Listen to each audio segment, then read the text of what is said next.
The U.S. Justice Department says it has charged 98 people in a sweeping fraud investigation centered in Minnesota, with more cases expected.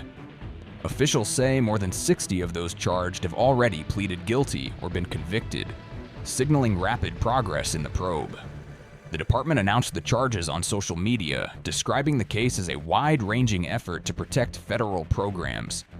Earlier, Attorney General Pam Bondi said 85 of the individuals charged so far are of Somali descent.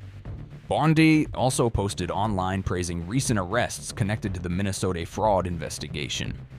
FBI Director Kash Patel said significant progress has been made against a large-scale fraud operation. Patel said the scheme exploited federal food aid programs intended for children during the COVID-19 pandemic. According to the FBI, investigators dismantled what they describe as a $250 million food aid fraud scheme. The funds were meant to help vulnerable children during the height of the pandemic, authorities say. The Department of Homeland Security has released videos of agents going door to door in Minneapolis. Those inspections targeted sites suspected of involvement in fraudulent activity, officials said. The investigation gained traction after viral videos by independent journalist Nick Shirley. Shirley claimed corruption was rampant, alleging fraud at Somali-run daycare centers in Minnesota. He also accused Governor Tim Walz of knowing about the fraud and failing to report it.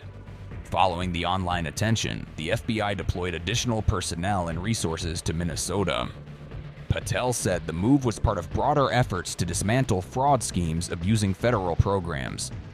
The controversy has fueled claims that over $1 billion was lost to social services fraud.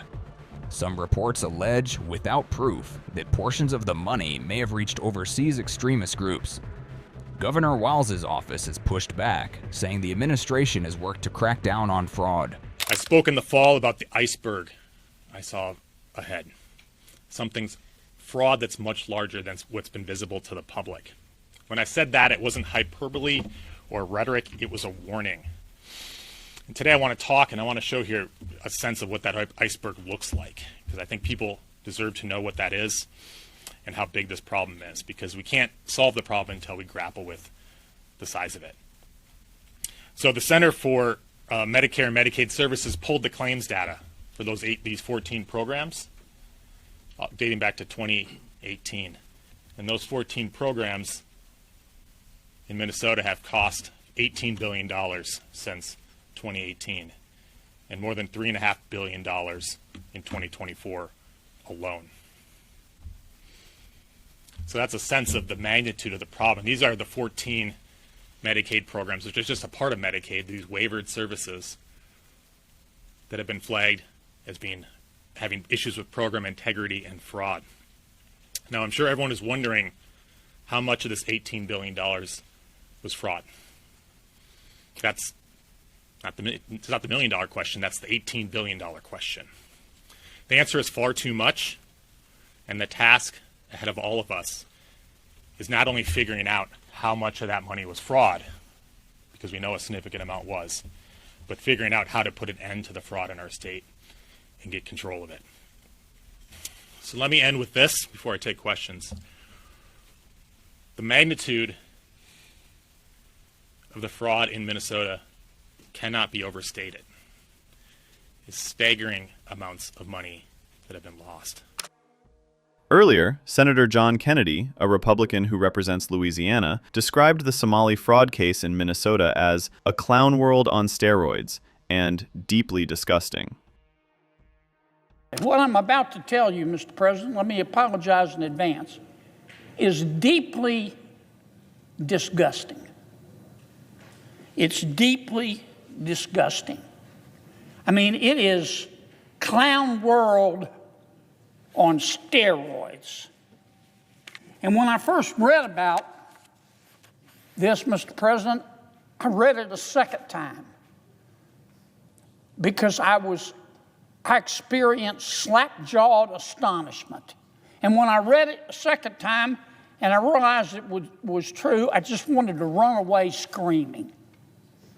What am I talking about, Mr. President? We have discovered, the federal prosecutors have discovered, that for the last 5 years, there has been massive welfare fraud in the great state of Minnesota. Massive. Over $1 billion of American taxpayer money has been stolen. Just stolen. They can call it fraud, but a better term would be stealing. And this fraud has been centered in the Somali community in Minnesota. Now, I'm not here to criticize the Somali community. I'm here simply to describe what happened. The Somali community in Minneapolis is about 80,000 people. They're centered around Minneapolis. And let me say it again. I'm not here to denigrate the Somali people or people of Somali ancestry just because of the actions of a few. But it is a fact that this $1 billion in welfare fraud occurred almost exclusively in the Somali community in Minnesota and was orchestrated by people with Somali ancestry. That's a fact. Facts aren't racist. Facts are facts. So far, 59 people have been convicted, 86 have been charged, and 78 of them are of Somali ancestry. That's just a fact. Now, what these criminals did they had three very elaborate schemes. The first scheme was centered on supposedly feeding hungry children in the Somali community. A group, a nonprofit run by some people with Somali ancestry. The name of the nonprofit was called Feeding Our Future. Feeding Our Future.